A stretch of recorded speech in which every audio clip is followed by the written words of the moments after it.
언제나 필승! 네, 반갑습니다. 필승입니다. 자, 글로벌 증시에서 우주 테마가 굉장히 강하게 불고 있어요. 주도 섹터라고 할 수 있을 정도로 최근 들어서 우주에 대한 관심이 굉장히 커지고 있습니다. 미국장에서도 스페이스X가 이제 내년에 상장을 준비하면서 이제 유일하게 이제 발사체 쪽에서 경쟁사라고 할 수 있는 로켓랩에 대한 관심이 꽤나 커지고 있고, 이에 따라서 주가가 매일같이 급등을 하고 있는 그런 상태입니다. 저 같은 경우도 로켓랩을 투자하고 있죠. 11월 19일에 로켓랩을 매수를 해서 추가 매수까지 좀 중간에 진행을 했었고요.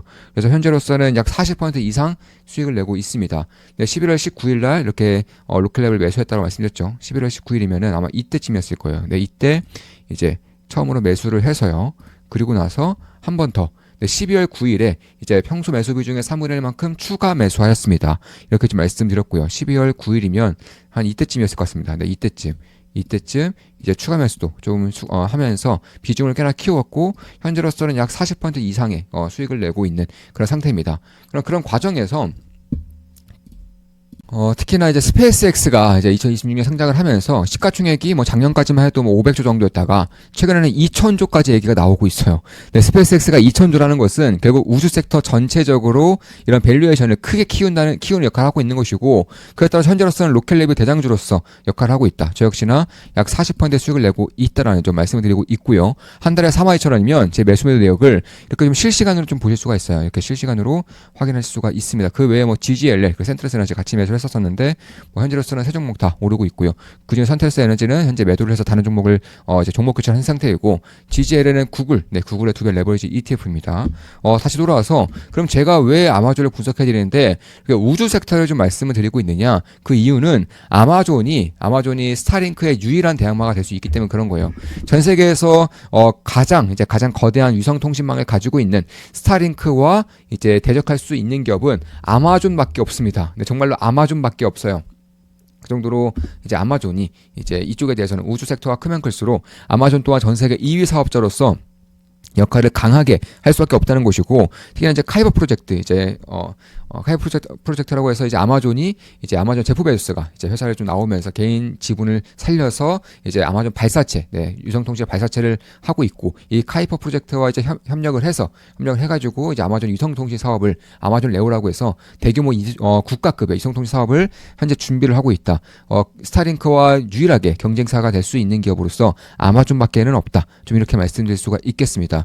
다만 지금까지는 아마존은 우주에 대한 그런 섹터에 좀 속하지 않게 되면서 결국에는 AWS, 그러니까 클라우드와 그리고 광고 사업, 그리고 물류 쪽, 이런 유통망 쪽에 대한 그런 관심이 상당히 커지는 과정에서 실적은 꾸준하게 좋아요.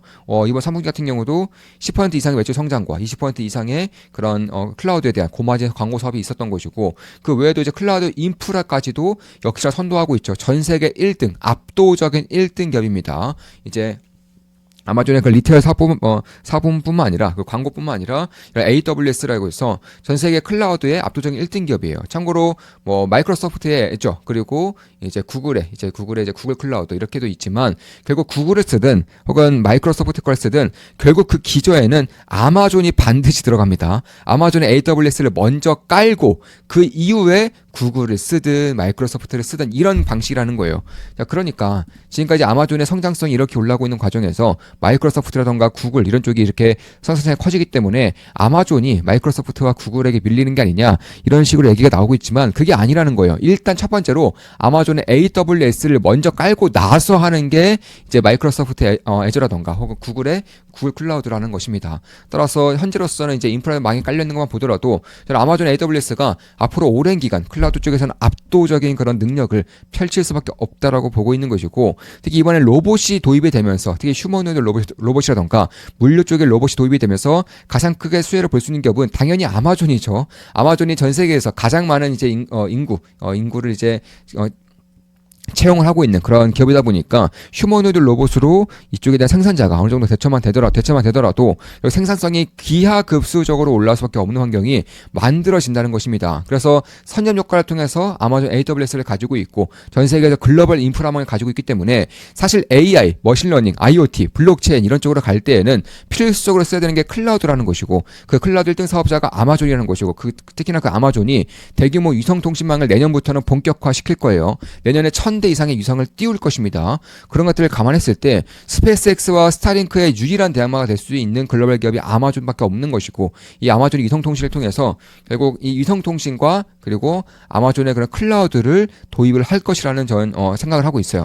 그래서 그렇게 될 경우에는 결국 어떠한 일이 발생을 하든 위성통신망을 통해서 이제 기저에 깔고 있는 그런 클라우드망이기 때문에 사실 국가 보안이라던가 아니면 기업들의 그런 핵심적인 보안 능력은 AWS를 통해서 들어갈 가능성이 높다는 것이고, 왜냐하면 인터넷망이 혹은 통신망이 끊기더라도 위성통신망을 통해서 안정적으로 통신망을 운영할 수 있기 때문에 핵심 정보들은 결국에는 아마존 클라우드에 들어갈 수밖에 없다라는 거예요. 그래서 지금도 아마존 클라우드가 압도적인 그런 경쟁력을 보이고 있는 것은 사실이지만 앞으로는 더욱더 이러한 경제적인 혜자를 구축할 가능성이 크다라는 것입니다. 따라서 인터넷의 기간망을 역할을 하고 있는 게 아마존의 AWS라는 것이고, 락인 효과가 굉장히 강력하죠. 특히나 아마존의 전체 영업이익의 70%를 AWS가 차지하고 있는데, 이게 위성통신망과 엮일 경우에는 훨씬 더 견고하고 공고한 압도적인 1등 자리를 차지할 수 있다라는 것이고, 구글의 이번에 이제 TPU가 굉장히 좀 선풍적인 그런 관심을 받고 있죠. 엔비디아의 GPU가 독점했었던 AI 추론, AI 학습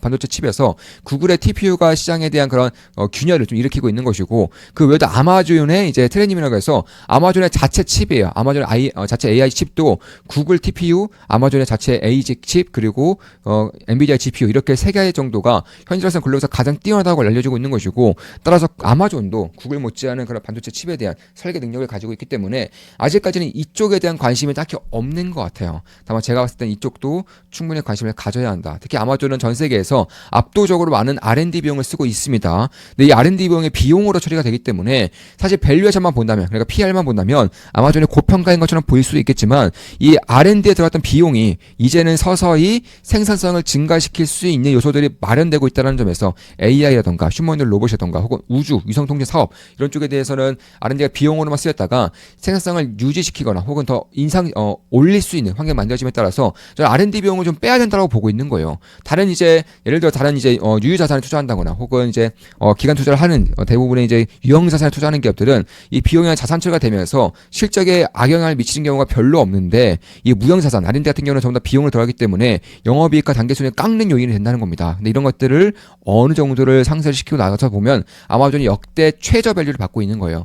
현재 역대 최저 밸류를 받고 있는 와중에서 AI 시대와 휴머노이드 로봇 시대에서 가장 큰 기회를 볼 수 있는 기업 중에 하나가 저는 구글과 아마존이라고 보고 있는 것이고, 지금 아마존에 대한 분석을 그래서 해드리고 있는 것입니다. 이번에 이제 역대급으로 들어가고 있는 인프라 투자에 대해서는 2027년부터 본격적으로 상용화가 될 것이기 때문에 저는 내년 실적보다도 내후년, 3년 뒤, 4년 뒤로 가면 갈수록 아마존의 실적 성장률이 굉장히 커질 수 있다고 보고 있는 거예요. 그러니까 성장을 당연히 하는 것인데 빅테크 중에서 성장률이 가장 많이 올라올 수 있는 기업으로 저는 아마존을 보고 있는 것입니다. 특히 아마존이 이제 프로젝트 카이퍼라고 해서 국가급의 핵심 인프라망, 위성통신망을 쌓겠다라고 하고 있는 것이고, 내년부터는 1000기 이상의 그런 위성통신을 띄울 겁니다. 그래서 스페이스X와 스타링크의 유일하게 경쟁사가 될 수 있는 기업이라는 것이고, 특히 이제 위성통신망이 굉장히 좀 빠르게 수익할 수 있는 점 중에 하나가 아마존의 AWS와 결합을 함으로써 유사시에도 안정적으로 클라우드를 돌릴 수 있다는 게 굉장히 큰 역할을 할 수 있게 된다는 거예요. 그렇기 때문에 결국 저는 지금도 아마존의 AWS가 강력한 1등이지만 앞으로는 더 강력한 1등 클라우드 기업이 될 수 있다고 보고 있는 것이고, 따라서 초대형의 위성통신망을 가지고 있고 견고한 클라우드 생태를 가지고 있으면서도 자본력이 워낙에 막대하기 때문에 가장 큰 R&D 비용을 쏟아붓고 있는 아마존이 휴머노이드 로봇, AI, 그리고 클라우드, 우주통신까지 본다면 결국 가장 주목해야 되는 기업 중에 하나가 되지 않겠는가, 이렇게 생각을 하고 있는 것입니다. 자, 이것으로 방송 마치겠습니다. 지금까지 아마존에 대한 분석이었고, 아마존이 역대 최저 밸류를 받고 있는 지금 관심을 가져야 한다고 생각을 하고 있습니다. 물론 제 모든 영상은 매수 매도 추천 리딩은 아닙니다. 참고하시면 되겠습니다. 필승이었습니다. 필승 구독, 알림 설정, 좋아요는 여러분들께 돈이 됩니다. 필승!